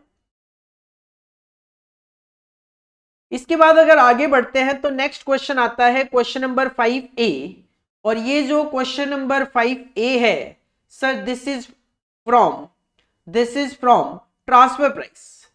ट्रांसफर प्राइस का ये क्वेश्चन गिवन है आपके पास। PS Limited has two manufacturing departments organized into separate profit centers known as the basic unit and processing unit. एक कंपनी PS Limited दो डिवीजन है, बेसिक और प्रोसेसिंग, दोनों अपना अपना प्रॉफिट कमाती है। Basic unit has a production capacity of 4000 tons per month of Semvex, but at present its sales are limited, ये रुपीज नहीं है, limited 2000 tons to outside market and 1200 tons to the processing unit. ये जो basic unit है इसकी capacity है 4000 turns की per month, लेकिन फिलहाल ये आउटसाइड मार्केट में 2000 टन बेच रहे हैं और 1200 टन ट्रांसफर कर रहे हैं प्रोसेसिंग को, फिर भी 800 टन की कैपेसिटी तो पड़ी हुई है extra. The transfer price for the year 1986, बहुत पुरानी बात कर रहे हैं, वॉज एग्रीड एट ₹400 पर टन। कहते हैं ट्रांसफर प्राइस डिसाइड हुआ 400 रुपए पर टन, ठीक है। This price has been fixed in line with the external wholesale trade price on 1 January 1986। इस प्राइस को डिसाइड करने के पीछे रीजन क्या था सर? 1 जनवरी 1986 को होलसेल ट्रेड प्राइस मार्केट में 400 चल रहा था, वही डिसाइड करके दे दिया। However, due to heavy competition, the basic unit has been forced to reduce the wholesale trade price to ₹360 per ton with effect from 1 June 1986। अब हुआ क्या, मार्केट में बढ़ गया कंपटीशन, जिसकी वजह से बेसिक यूनिट ने मार्केट में होलसेल ट्रेड प्राइस 400 से घटा के 360 कर दिया 1 जून से। अब हुआ क्या, this price however was not made applicable to the sale made to the processing unit of the company। लेकिन जो बेसिक यूनिट प्रोसेसिंग यूनिट को 1200 टन माल भेज रही थी उस पे प्राइस रिवाइज नहीं कर, तो प्राइस प्रोसेसिंग डिवीजन पहुंच गई, तो processing unit applied for revision of the price as applicable to the wholesale outside market buyer as from 1st June 1986, but the same was turned down by the basic unit। तो processing unit ने basic unit को बोला कि भाई market में 360 price कर दिया आपने, तो हमारा प्राइस भी कम करो। बेसिक यूनिट ने मना कर दिया। तो क्या हुआ, डेटा क्या है, जो प्रोसेसिंग यूनिट है दूसरी वाली रिफाइन चैमवेक्स, वो क्या करती है, चैमवेक्स लेकर and pack the output known as colour X, वो उससे कोई कलर एक्स बनाती है और उसको ड्रम्स में भरती है। 50-50 केजी के ड्रम होते हैं, ठीक है सर। सेलिंग प्राइस जो है कलर एक्स का, प्रोसेसिंग यूनिट उसको बेचती है 40 रुपए पर ड्रम के अकॉर्डिंगली, ठीक है। Processing unit has a potential of selling a further quantity of 16,000 drums of colour X provided the overall price is reduced to 32 per drum. अब जो प्रोसेसिंग यूनिट है उनका कहना है हम 16,000 ड्रम और बेच सकते हैं मार्केट में, लेकिन कब, अगर ये जो 40 रुपए पर ड्रम है उसको आप घटाकर 32 रुपए करो तो। In that event it can buy the additional 800 tons of Chemvex from the basic unit whose capacity can be fully utilise. अब इस 16,000 को बनाने के लिए 800 टन माल और परचेज करेगी बेसिक यूनिट से, जिससे बेसिक यूनिट की जो कैपेसिटी फालतू पड़ी हुई थी 800 टन वो यूज हो जाएगी, कहते हैं, ठीक है, अच्छी बात है। The outside market will not however absorb more than the present quantity of 2000 tons. लेकिन मार्केट में जो 2000 टन बिक रहा है वो उतना ही बिकेगा, मार्केट में और ज्यादा चैमवेक्स नहीं बिक सकता। चलो ठीक है। The cost data relevant to the operation are basic unit और प्रोसेसिंग यूनिट का डेटा है raw material per ton, variable cost per ton, fixed cost. Processing unit जो ट्रांसफर प्राइस आएगा वो इसके अलावा 170 रुपए पर टन की वेरिएबल कॉस्ट, 1,20,000 की फिक्स्ड कॉस्ट है। क्वेश्चन ने आपके सामने कुछ सिचुएशन रखी है। You are required, point number 1, prepare a statement showing the estimated profitability for June 1986 for each unit basic और processing and the company as a whole, पूरी कंपनी के लिए भी, ऑन द फॉलोइंग बेसिस। तो आपको statement of profit बना के देना है बेसिक का, प्रोसेसिंग का और टोटल का, अलग अलग सिचुएशन पे। पहला पॉइंट कहता है at 80% at 100% capacity utilization of the basic unit. Basic unit की कैपेसिटी है 4000 टन की, 80% मतलब 3200 वो जो बेच रहे थे उसके हिसाब से ही, और 100% मतलब 4000 के हिसाब से। At the market price and transfer price to the processing unit 400 रुपए पर टन। मार्केट में भी 400 में बेचना है और प्रोसेसिंग यूनिट को भी 400 में ट्रांसफर करना है, तो सर प्राइस तो 400 ही रहेगा, कैपेसिटी अलग अलग। पहले 80% के हिसाब से चलो, पहले 80% के हिसाब से कैलकुलेशन आपको दिखाता हूं मैं। 80% के हिसाब से कैलकुलेशन दिखाने का मतलब है बेसिक यूनिट 3200 यूनिट बनाकर बेच पाएगी, 400 रुपए के हिसाब से बेचेगी, क्वेश्चन का कहना है। तो 400 में बेचेगी और 210 रुपए की कॉस्ट है, तो 190 रुपए का कॉन्ट्रीब्यूशन है, 190 रुपए का कॉन्ट्रीब्यूशन है, 190 रुपए का कॉन्ट्रीब्यूशन है। तो 3200 इंटू 190 ये टोटल कॉन्ट्रीब्यूशन होगा बेसिक यूनिट का। इसकी फिक्स कॉस्ट है 3 लाख, तो ये प्रॉफिट आ जाएगा बेसिक यूनिट का। प्रोसेसिंग यूनिट की बात करें तो ध्यान देना, प्रोसेसिंग यूनिट इस केस में 1200 टन माल लेकर आती है। 1200 टन को जब आप केजी में कन्वर्ट करते हो तो एक टन में 1000 केजी होता है, तो ये 12 लाख केजी बन जाता है। सर केजी में क्यों कन्वर्ट किया? क्योंकि ये जो कलर एक्स बना के ड्रम्स में बेचते हैं वो 50 केजी का एक ड्रम होता है, तो अगर 12 लाख को डिवाइड बाई 50 कर लोगे तो ड्रम आ जाएंगे 24,000। सर 24,000 ड्रम्स कैलकुलेट करके दिखा दिए हैं। एक ड्रम कितने में बिकता है? तो सर फिलहाल 40 रुपए में बिकता है एक ड्रम। 40 रुपए में एक ड्रम बिकता है, कंट्रीब्यूशन कितना होगा? तो सर इस केस में 400 रुपए ट्रांसफर प्राइस है, 170 रुपए इसकी कॉस्ट आ जाएगी, मतलब 570 रुपए, 570 रुपए इसकी कॉस्ट आ जाएगी। सर 570 रुपए इसकी कॉस्ट आ जाएगी, तो 50 केजी की क्या कॉस्ट है? सर 570 है 1000 के लिए, तो 50 के लिए कितना? तो सर ये 28.5 रुपए आएगा, 28.5 रुपए मेरी कॉस्ट आएगी। 40 में बेचूंगा तो 11.5 रुपए का प्रॉफिट होगा एक ड्रम पे, तो 11.5 का प्रॉफिट होगा एक ड्रम पे। तो 24,000 इंटू 11.5 2,76,000, 1,20,000 इनकी फिक्स कॉस्ट है, तो इनका प्रॉफिट आएगा 1,56,000। तो टोटल प्रॉफिट 4,64,000 रुपए आ जाएगा, टोटल प्रॉफिट 4,64,000 रुपए आ जाएगा। सर इसके बाद पहले ही पॉइंट में क्वेश्चन ने 100% कैपेसिटी की बात भी करी थी। अगर 100% कैपेसिटी की बात करें तो बेसिक यूनिट जो है वो 4,000 यूनिट बेचेगी, 190 रुपए कमाएगी, तो 760 का कंट्रीब्यूशन होगा, फिक्स कॉस्ट वही 3 लाख, तो 4,60,000 का प्रॉफिट होगा। प्रोसेसिंग यूनिट जो है, अगर 4,000 100% कैपेसिटी की बात करोगे, इसका मतलब प्रोसेसिंग यूनिट के पास 2,000 टन आएगा। तो 2,000 टन को अगर आप केजी में कन्वर्ट करोगे तो 20 लाख केजी। एक ड्रम अगर 50 किलो का है तो 40,000 ड्रम बनेंगे, 40,000 ड्रम बनेंगे। इस केस में ध्यान देना, इस केस में क्या होने वाला है? सर इस केस में आपका जो कॉस्ट है, इस केस में आपका जो कॉस्ट है 400 रुपए पर टन, 400 रुपए पर टन था, और 170 रुपए पर टन ये है। 400 रुपए per ton plus 170 divided by 1000 multiply by 50 kg. तो सर इस केस में 28.5 रुपए मेरी कॉस्ट है, लेकिन क्वेश्चन ने कहा था कि जब सारा बेचने के लिए जाओगे तो आपको प्राइस 32 रुपए करना पड़ेगा। तो सर 28.5 माइनस 32, 3.5 रुपए का कॉन्ट्रीब्यूशन पर यूनिट आएगा। तो अकॉर्डिंगली ये टोटल कॉन्ट्रीब्यूशन होगा फिक्स कॉस्ट माइनस करके, ये प्रोसेसिंग यूनिट का कंट्रीब्यूशन, तो टोटल कंट्रीब्यूशन 480 आ जाएगा। ये था पहला पॉइंट। बी पॉइंट कहता है 80% कैपेसिटी लेना, ठीक है, बेसिक यूनिट की, मार्केट में बेचना 360 के हिसाब से और ट्रांसफर करना 400 के हिसाब से। तो सर ट्रांसफर अगर 400 के हिसाब से करोगे तो ये 156 तो 156 ही आ जाएगा, ये तो डेटा सेम होगा तो 156 आ जाएगा। बेसिक यूनिट की कहानी थोड़ी सी अलग हो जाएगी, क्योंकि अब ये 2000 टन बाहर तो बेचेगा 360 पे, 210 की कॉस्ट आएगी, तो सर इसमें 150 रुपए का कंट्रीब्यूशन आएगा, और इसको 1200 बेचेगा, 190 का कंट्रीब्यूशन आएगा। तो टोटल कंट्रीब्यूशन 528 होगा, फिक्स कॉस्ट माइनस करके ये प्रॉफिट आ जाएगा, टोटल प्रॉफिट आपका 384 आ जाएगा। और सी पॉइंट कहता है 100% कैपेसिटी यूटिलाइजेशन बेसिक यूनिट का, मार्केट और ट्रांसफर प्राइस दोनों 360 कर दो। तो सर दोनों 360 कर देते हैं, कोई दिक्कत नहीं है।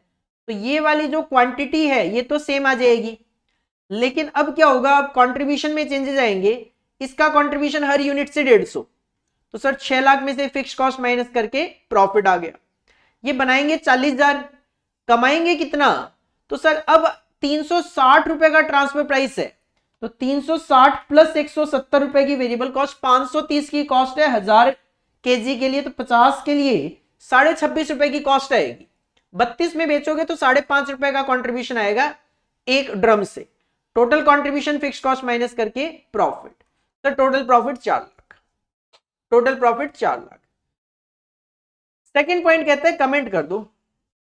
सर कमेंट में तो बात यही है कि आप अगर इन सभी सिचुएशन को देखते हो तो हाईएस्ट प्रॉफिट 100% कैपेसिटी पे आता है, 100% कैपेसिटी पे आता है, लेकिन इस सिचुएशन में प्रोसेसिंग यूनिट नाराज हो जाएगी, क्योंकि प्रोसेसिंग यूनिट को आप नॉर्मल प्राइस पे बेच रहे हो, जबकि बाहर वाले को आप कम प्राइस पे बेच रहे हो। क्या नहीं, 400 रुपए ही चल रहा था, लेकिन हाँ ये नाराज इसलिए हो जाएगा क्योंकि इसका प्रॉफिट बहुत कम हो गया, 156 से 20,000 ही रह गया, तो यहां पे थोड़ी सी नाराजगी आ जाएगी। बाकी अगर मैं कंपेयर करूं 156 228, तो सर यहां पे ज्यादा है, इसका 156 ही है। यहां पे 3 लाख और 1 लाख ये भी कम हो गया। इसका मतलब देखो जो बी और सी सिचुएशन है वो तो अडॉप्टेबल ही नहीं है, वो तो अडॉप्टेबल ही नहीं है। बात है इन दोनों में, लेकिन इसमें क्या है, यहां पे कंपनी के पॉइंट ऑफ व्यू से सोचोगे तो आपको ये वाली सिचुएशन लेनी चाहिए, लेकिन अगर प्रोसेसिंग यूनिट को भी नाराज नहीं करना है क्योंकि इसमें इसका प्रॉफिट कम हो रहा है, तो सर आप ये वाली सिचुएशन अडॉप्ट करो। इसमें क्या है, इसमें आप देखोगे तो बेसिक यूनिट का 3,08,000 का प्रॉफिट है, बेसिक यूनिट का 3,08,000 का प्रॉफिट है। सर बाकी सिचुएशन से तो ज्यादा ही है और इसका प्रॉफिट बहुत कम हो जाता है, तो इन दोनों में से ही कोई सिचुएशन अडॉप्ट की जाएगी। सिंपल सी मैं बात करूं तो यहां पे नीचे आप एक बार पढ़ोगे तो यही लिखा हुआ है कि भाई अगर आप ये वाली सिचुएशन अडॉप्ट करते हो 480 वाली, तो नाराज हो जाएगी प्रोसेसिंग यूनिट। तो आप अगर यूनिट वाइज डिसाइड करते हो तो आप उसके हिसाब से कर लो, अदरवाइज कंपनी के पॉइंट ऑफ व्यू से सोचते हो तो गो फॉर 100% कैपेसिटी। और ट्रांसफर प्राइस की मैं बात करूं तो लास्ट में फाइनल डिसीजन जो होते हैं वो कंपनी के पॉइंट ऑफ व्यू से होते हैं, तो 480 के लिए आप जा सकते हो।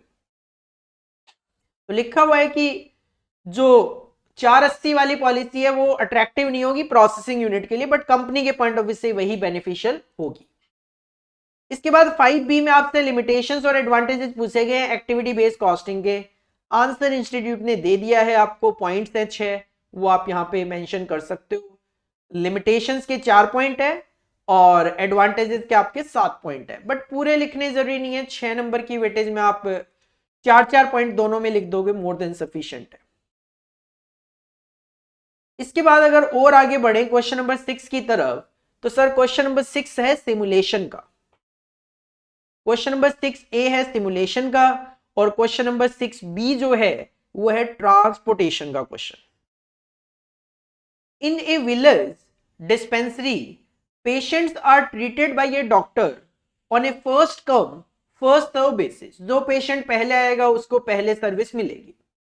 The inter arrival time of the patient is known to be uniformly distributed between 0 and 80 minutes. Patient का जो आने का टाइम गैप होता है वो 0 से लेकर 80 मिनट का रहता है, while their service time is known to be uniformly distributed between 15 and 40 minutes. और जो सर्विस में टाइम लगता है 15 से 40 मिनट लग जाते हैं। To simulate the system and determine the average time a patient has to be in the queue for getting service and the proportion of time the doctor would be idle. हमें निकालना है कि कितना portion, कितना time एक तरीके से doctor idol बैठते हैं और कितना टाइम पेशेंट को क्यू में वेट करना पड़ता है, ऑन एन एवरेज बताना है। Carry out the simulation using the following sequence and random numbers. The numbers have been selected between 0 and 80 to estimate inter arrival time. तो 0 से 80 के बीच में जो टाइम है जो कि आपको फर्स्ट वाली कैटेगरी में देखने को मिल रहा है ये इंटर अराइवल टाइम है, एंड 15 से 40 जो देखने को मिल रहा है सेकंड सीरीज, वो आपका सर्विस टाइम है। तो पहला इंटर अराइवल टाइम और सेकंड आपका सर्विस टाइम है। तो सर इसके लिए आप सीधा सीधा स्टेटमेंट ऑफ सिमुलेशन बना सकते हो। अगर इसके सॉल्यूशन पे मैं आता हूं तो आप इसके लिए स्टेटमेंट ऑफ सिमुलेशन बना सकते हो। सर कितने नंबर्स हैं? 10। तो यहां पे नंबर ऑफ पेशेंट आप 10 हैंडल कर लो। सबसे पहले आप इसमें इंटर अराइवल टाइम लिख लोगे जो क्वेश्चन में गिवन है, इसको कॉपी करना है इंटर अराइवल टाइम को। यहां पे एक अजम्पशन ये ली गई है कि it is has to be assumed that starting time जो 8 बजे का है, तो एंट्री टाइम जो है पेशेंट का वो क्या रहेगा वो आप कैलकुलेट कर सकते हो। सर 8 बजे ओपन होता है, अगर 7 मिनट का गैप होगा तो 8:07 पे पेशेंट आएगा, फिर 21 मिनट के बाद 8:28 पे, फिर 12 मिनट के बाद 8:40 पे, फिर 80 मिनट के बाद 10 बजे, फिर 8 मिनट के बाद 10:08 पे, फिर 3 मिनट के बाद 10:11 पे, फिर 32 मिनट्स के बाद 10:43 पे, फिर 65 मिनट्स के बाद 11:48 पे, फिर 43 मिनट्स के बाद 12:31 पे, फिर 74 मिनट्स के बाद 1:45 पे पेशेंट कुछ इस तरीके से आएगा। उसके बाद सर्विस टाइम के जो हमारे पास नंबर्स गिवन है वो कॉपी कर लिए जाते हैं। ये कॉपी पेस्ट हो गया क्वेश्चन से। अब ध्यान देना, अगर पेशेंट 8:07 पे आएगा तो उसकी सर्विस स्टार्ट हो जाएगी 8:07 पे। 23 मिनट सर्विस देने में लगेंगे तो 8:30 बजे वो फ्री हो जाएगा। इस सिचुएशन में क्या हुआ, डिस्पेंसरी 8 बजे खुल गई थी बट पेशेंट 8:07 पे आया तो डॉक्टर को 7 मिनट वेट करना पड़ा। अब देखो हुआ क्या, नेक्स्ट जो पेशेंट है वो 8:28 पे आ गया था, लेकिन पहला वाला पेशेंट जब 8:30 जाएगा तो काम तो 8:30 बजे ही शुरू हो पाएगा दूसरे वाले पेशेंट पे, तो 2 मिनट पेशेंट को वेट करना पड़ेगा। 8:30 बजे दूसरे पेशेंट पे काम शुरू हुआ, 37 मिनट लग गए तो 9:07 हो गए, जबकि अगला पेशेंट 8:40 पे ही आके बैठ गया था, तो सर अगले पेशेंट को 27 मिनट वेट करना पड़ेगा। उसका काम 9:07 पे शुरू होगा, 16 मिनट लगेंगे, 9:23 पे वो फ्री हो जाएगा। और दूसरा पेशेंट 10 बजे आया तो सर इस बारी डॉक्टर को 37 मिनट वेट करना पड़ा। 10 बजे आएगा वो, 10 बजे काम उसका शुरू हो जाएगा, 28 मिनट लगेंगे तो 10:28 पे वो फ्री होगा। अगला पेशेंट 10:08 पे ही आ गया था, तो 20 मिनट पेशेंट को वेट करना पड़ेगा। 10:28 पे इसका काम शुरू हुआ, 30 मिनट लग गए तो 10:58 पे ये फ्री हुआ, जबकि जो पेशेंट है वो 10:11 पे ही आ गया था, तो सर 47 मिनट पेशेंट को वेट करना पड़ा। 10:58 पे काम शुरू हुआ, 18 मिनट इसकी सर्विस में लगे, 11:16 हो गए, पेशेंट आया बैठा है 10:43 का, तो 33 मिनट पेशेंट को वेट करना पड़ा। 11:16 पे काम शुरू हुआ, 25 मिनट सर्विस में लगे, 11:41 पे ये फ्री हुआ। अगला पेशेंट 11:48 पे आया, 4 मिनट डॉक्टर को वेट करना पड़ा। 7 मिनट डॉक्टर को वेट करना पड़ा। 11:48 पे काम शुरू हुआ, 34 मिनट सर्विस में लगे, सर 12:22 हो गए, कस्टमर आया, पेशेंट आया 12:31 पे, 9 मिनट फिर से डॉक्टर को वेट करना पड़ा। 12:31 पे काम शुरू हुआ, 19 मिनट लगे सर्विस देने में, 12:50 हो गए, पेशेंट आया 1:45 पे, सर 55 मिनट डॉक्टर को वेट करना पड़ा। 1:45 पे काम शुरू हुआ, 21 मिनट सर्विस देने में लगे, 2:06 पे काम खत्म हो गया सारा का सारा। 10 पेशेंट देख लिए 2:06 तक। Sir total waiting time patient का रहा 129 मिनट, आइडल टाइम डॉक्टर का रहा 11:30। 10 पेशेंट है, डिवाइड बाय 10 करके आप एवरेज टाइम बता सकते हो। इस तरीके के काफी सारे क्वेश्चन आप अपनी क्लासेस में भी करते हो, पेट्रोल पंप, डॉक्टर से रिलेटेड, तो ये नॉर्मल क्वेश्चन एग्जाम में आएगा, आप इजीली अटेम्प्ट कर पाओ। सर इसके बाद जो नेक्स्ट क्वेश्चन है वो है ट्रांसपोर्टेशन का। A manufacturer has 3 distribution centre PQR। These centres है 40, 20 और 40 यूनिट की अवेलेबिलिटी है। तो सर PQR 3 सेंटर है, अवेलेबिलिटी है इनके पास 40, 20 और 40 यूनिट की, और his retail outlets at ABCD&E 5 outlet है जिनकी रिक्वायरमेंट है 25, 10, 20, 30 और 15। सर 5 आउटलेट है, इनकी डिमांड है 25, 30, 25, 30 नहीं, 25, 10, 20, 30, 15। सर ये थोड़ा इधर उधर हो गया डेटा,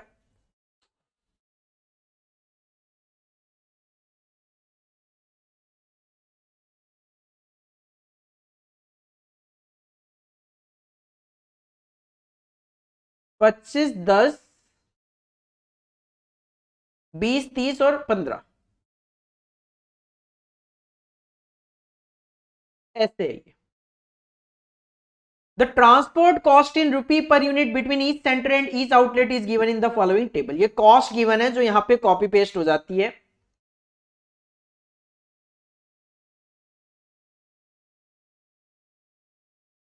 ये कॉपी पेस्ट हो जाती है।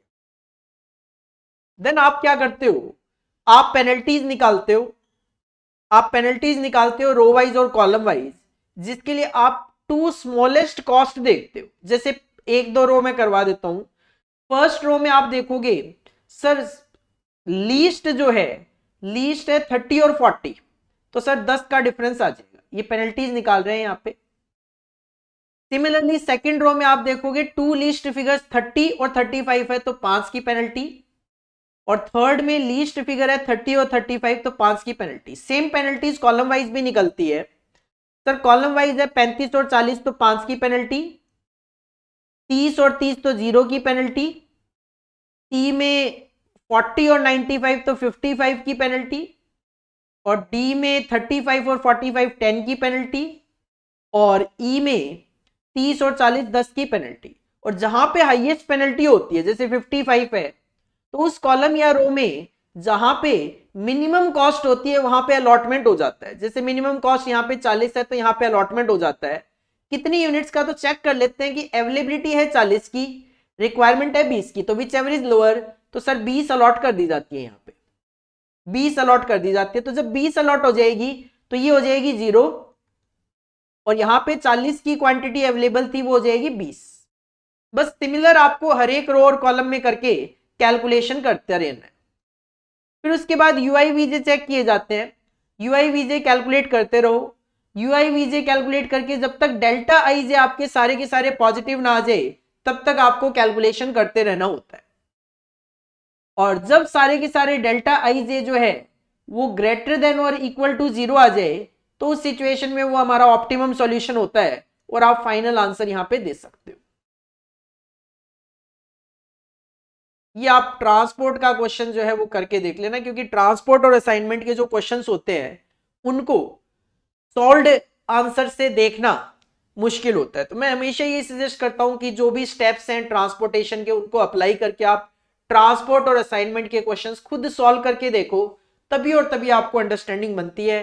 करते रहो और फिगर्स मैच करते रहो। अदरवाइज ट्रांसपोर्ट और असाइनमेंट में क्या होता है, काटा पीटी इतनी ज्यादा हो जाती है, कैलकुलेशन इतनी ज्यादा होती है कि आप उन चीजों को अंडरस्टैंड नहीं कर सकते। ये चीजें जो करी हुई है, लूप वगैरह बनाना, ये लूप वगैरह आप बने बनाए नहीं समझ सकते इन एनी केस। तो इसको आप सजेस्ट मेरा यही है, करके देखो।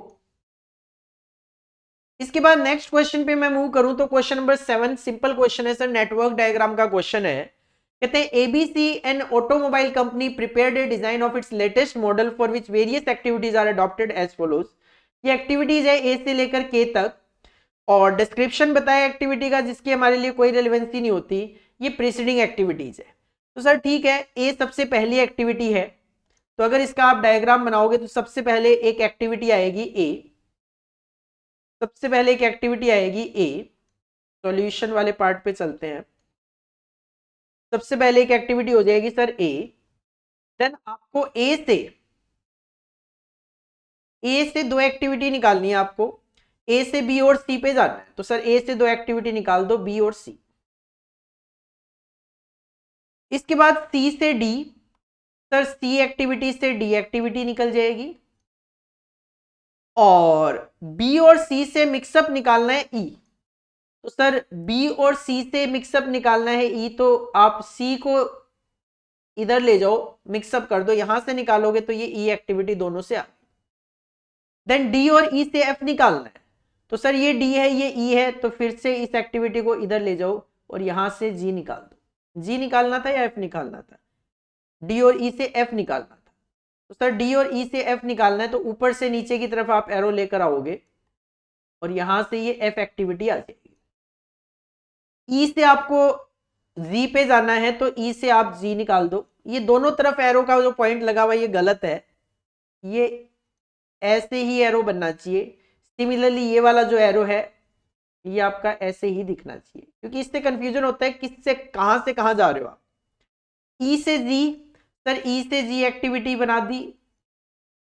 इसके बाद जी से एच, सर जी से एच एक्टिविटी आ गई। एफ से आई, एफ से आई एक्टिविटी बन गई। देन आई एच से जे और जे से के। और मैं जैसा कि हमेशा अपनी क्लासेस में बोलता हूं, ये जो नेटवर्क है वो आप हमेशा सबसे पहले पेंसिल से बनाओ अपने एग्जाम में, क्योंकि काफी बार ऐसा होता है कि हम अपने हिसाब से ठीक जा रहे होते हैं, लेकिन एक एक्टिविटी ऐसी आ जाती है जो हमें उसको चेंज करने के लिए मजबूर करती है। तो हमेशा पहले पेंसिल से बनाओ, पेंसिल से बना के छोड़ना नहीं है। जब आपका पूरा डायग्राम बन जाए तो जो आपने पेंसिल बनाई है उसको आप पेन से फॉर्म कर दो, पेंसिल पे पेन ड्रॉ कर दो। आपको लगता है सर प्रेजेंटेशन खराब होती है तो पेंसिल वाला इरेज करके फिर आप पेन से बना देना, लेकिन स्केल वगैरह यूज करते हो आप, मेरी तरह तो ऐसे बनाते नहीं हो, तो स्केल वगैरह यूज करोगे तो प्रॉपर लाइनिंग के लाइनिंग ऊपर आपकी लाइनिंग आएगी। और इसके बाद अगर लास्ट प्रैक्टिकल क्वेश्चन की मैं बात करूं 7B, तो सर 7B जो है वो एलपी का क्वेश्चन है, लीनियर प्रोग्रामिंग का क्वेश्चन है। कहते हैं for selecting the best mix of 5 possible product, 5 product है A B C D E, x1 x2 x3 x4 x5, आप क्वांटिटी एज्यूम कर सकते हो, A B C D E assume कर सकते हो। The management of A limited wants to use LP model and the following information is available. आपको selling price बताया, आपको मटेरियल लेबर की कॉस्ट बता दी, फिक्स्ड ओवरहेड बताया है, टोटल कॉस्ट। तो आप अगर सेलिंग प्राइस में से मटेरियल लेबर की कॉस्ट माइनस करोगे तो आपको कंट्रीब्यूशन पता चल जाएगा। जैसे 96 में से 30 और 36 माइनस करेंगे 30 रुपए कंट्रीब्यूशन, 84 में से 28 और 32 माइनस करेंगे 24 रुपए कंट्रीब्यूशन, 76 में से 32 और 12 माइनस करेंगे 32, 62 में से 38 माइनस करेंगे 24 रुपए का कंट्रीब्यूशन, और 54 में से 40 माइनस करेंगे तो 14 का कंट्रीब्यूशन। तो सर सबसे पहले अगर मैं बात करूं तो ये गलत आंसर है, ये कहीं और का आंसर कॉपी पेस्ट हो गया है, ठीक है, ये कोई आंसर नहीं है, ये कहीं और का आंसर कॉपी हो गया है। आंसर ये वाला करेक्ट है जो बाद में दिया हुआ है। सर कंट्रीब्यूशन निकाल लिए हैं, A B C D E assume कर रहा है, तो सबसे पहले आपका ऑब्जेक्टिव फंक्शन प्रॉफिट मैक्सिमाइजेशन बन जाएगा 30A + 24B + 32C + 40D + 14E। इसके बाद सब्जेक्ट टू कांस्टेंट में जो कांस्टेंट बताए जाएंगे वो हम देख लेंगे। कहते हैं expected maximum unit demand per week for each product at the prices, ये मैक्सिमम डिमांड है 3000, तो इसका मतलब A should be less than और इक्वल टू 3000, लेस देन के साइन लग जाएंगे क्योंकि ये मैक्सिमम डिमांड है। B should be less than or equal to 24,000, C should be less than or equal to 18,000, D should be less than or equal to 12,000, 1200 है, और E should be less than or equal to 1200। Sir ये 5 equation आ जाएगी आपकी। उसके बाद question का cost of material includes a special component which is in short supply, ठीक है, इसकी कॉस्ट है 6 रुपए per unit, only 11,600 units are available to the company during the week. The number of units of the special component needed for a unit of each product is, so 2A plus 1B plus 4C plus 3D plus 6E should be less than or equal to 11,600। ये equation आ जाएगी quantity को लेकर। फिर question है the management of सब limited has ruled that expenditure on material must not exceed a sum of 60,000, material की cost 60,000 से ज्यादा नहीं होनी चाहिए, तो 2 into 6 मतलब 12A, 6B, 24C, 18D और 36E should be less than or equal to 60,000। और लास्ट में नॉन नेगेटिव कांस्टेंट तो लिखोगे ही, ABCD should be greater than or equal to 0। ये भी एक इजी क्वेश्चन ही है, 8 नंबर के हिसाब से तो अच्छा क्वेश्चन है मेरे हिसाब से। और लास्ट में अगर आप देखोगे question number 8, sir 5 point given है ABCD, इसमें से 4 पे शॉर्ट नोट आपको लिखना है, बीपीआर पे लिखना है, वैल्यू इंजीनियरिंग पे लिखना है, simulation technique, 4 P's of TQM और यूजफुलनेस ऑफ पेरेटो एनालिसिस। आप इसका सॉल्यूशन इंस्टीट्यूट ने दे दिया है, आप यहां से इसका सॉल्यूशन रीड आउट कर सकते हो और खुद आप आइडिया लगा सकते हो कि सर क्या इस तरीके का आंसर लिखकर पूरे में से पूरे नंबर लाना क्या पॉसिबल है आपके लिए। अगर आपको लगता है भाई मैं तो रट्टा लगा लूंगा, मेरा तो थ्योरी बहुत स्ट्रांग है, प्रैक्टिकल कमजोर है मेरा, तो क्या कर लोगे? मेन बात हुआ है, क्योंकि थ्योरी की अगर मैं बात करूं तो पूरे पेपर में 16 8 24 और 8 32 नहीं 16 6 22 और 6 28 2 30 नंबर का ही थ्योरी है सर। अगर आप कहते हो केवल थ्योरी, मेरा तो थ्योरी स्ट्रांग है, 30 नंबर का ही थ्योरी है। जो पेपर है आपका उसमें मैक्सिमम प्रैक्टिकल है। अगर आप केवल थ्योरी अटेम्प्ट करते हो, प्रैक्टिकल नहीं करते, 30 नंबर का अटेम्प्ट होता है। केवल प्रैक्टिकल अटेम्प्ट करते हो, थ्योरी अटेम्प्ट नहीं करते, तो सर 8 नंबर जाता है, 92 मार्क्स का प्रैक्टिकल अटेम्प्ट होता है। मेरा सजेशन ये है, प्रैक्टिकल सब्जेक्ट है, प्रैक्टिकल के लिए जाओ। 92 मार्क्स का प्रैक्टिकल, 8 नंबर की थ्योरी है। मैं ये नहीं कह रहा छोड़ के जाओ थ्योरी, पढ़ के जाओ नो डाउट, लेकिन प्रैक्टिकल पे ज्यादा कॉन्सेंट्रेट करो, क्योंकि 92 मार्क्स ज्यादा होते हैं कि 8 नंबर। 92 मार्क्स बहुत होते हैं इस लेवल पे, फाइनल लेवल पे 92 मार्क्स बहुत होते हैं। तो पहले प्रैक्टिकल करो, उसके बाद आपको लगता है सर टाइम बच गया, थ्योरी कॉन्सेप्ट कर लो।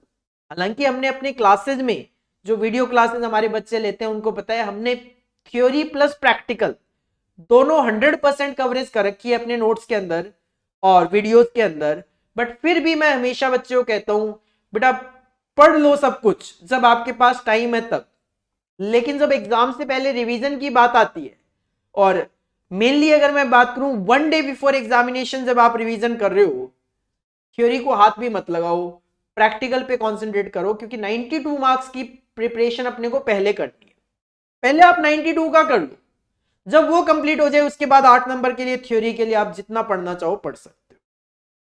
तो this is all about for today. Last में ये कहना चाहूंगा कि अगर आपने हमारे चैनल को अभी भी सब्सक्राइब नहीं किया है तो कर लीजिए, और वीडियो अगर अच्छी लग रही है तो लाइक क्यों नहीं करते आप? कीजिए बेटा, लाइक कीजिए। लाइक जब आप करते हो वीडियोस को, तो हमारा एक कॉन्फिडेंस बूस्टअप होता है कि हाँ बच्चों को हमारी वीडियो पसंद आ रही है, तो हम और आपके लिए इस तरीके की वीडियोस लेकर आएंगे। अगर आपको वीडियो अच्छी लग रही है कमेंट कीजिए, अच्छे कमेंट कीजिए। कोई कमी लग रही है उसके अकॉर्डिंगली कमेंट कीजिए। आपको कोई चैप्टर रिवीजन सीरीज में चाहिए, आपको कोई और सजेशन देना है, आप कमेंट बॉक्स में दे सकते हो। और टेलीग्राम चैनल को जरूर ज्वाइन कर लीजिए फ्री टेस्ट सीरीज के लिए। This is all about for today. मिलते हैं नेक्स्ट वीडियो में नेक्स्ट एमटीबी सॉल्यूशन के साथ। Thank you, bye bye.